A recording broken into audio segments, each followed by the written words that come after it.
गुरु विष्णु भगवान की जय। माघ कृष्ण सप्तला एकादशी व्रत कथा।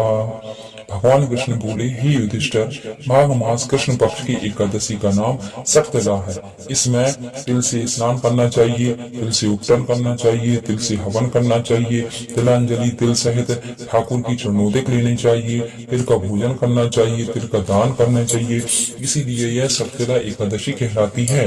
इसका महात्म पुलस्त ऋषि ने दालम्भ्य को सुनाया था। नारद ऋषि को मैंने आगे सुनाया, क्योंकि इसमें मेरी पूजा की जाती है। इस कारण नारद मेरे पास आया और मैंने आंखों देखी बात सुनाई। एक ब्राह्मणी थी, वह चंद्रायण आदि राज्य व्रत किया करती थी।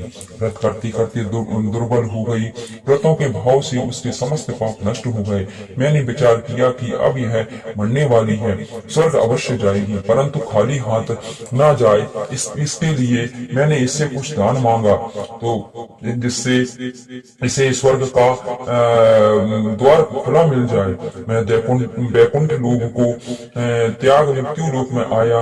वामन सदृश छोटा रूप बनाकर ब्राह्मणी के द्वार पर भिक्षुक मांगने के लिए गया। उसने मुझे मृत्यु पिंड दे दिया। कुछ दिन के बाद उसने शरीर त्याग दिया।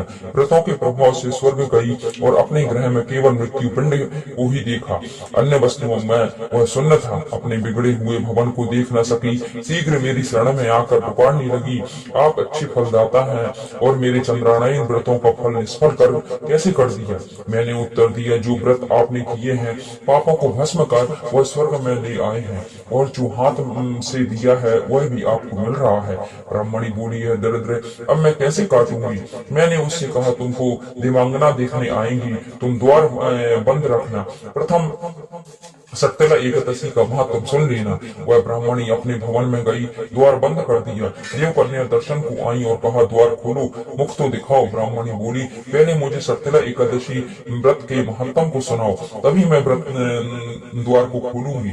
देव स्त्रियां बोली, बिगड़े हुए भाग्य को संवारने वाली सप्तला एकादशी है। गौ हत्या, ब्रह्म हत्या इत्यादि महापाप करने वाले को भी मुक्त कर देती है। द्वार खोला तो मृत्यु पिंड का आम बन गया। जब व्रत किया तब सारे ग्रह में नंदन वन की विभूतियां प्रकट होने लगी। इस व्रत में एक तिल का दान करने से 1000 वर्ष तक स्वर्ग में वास मिलता है।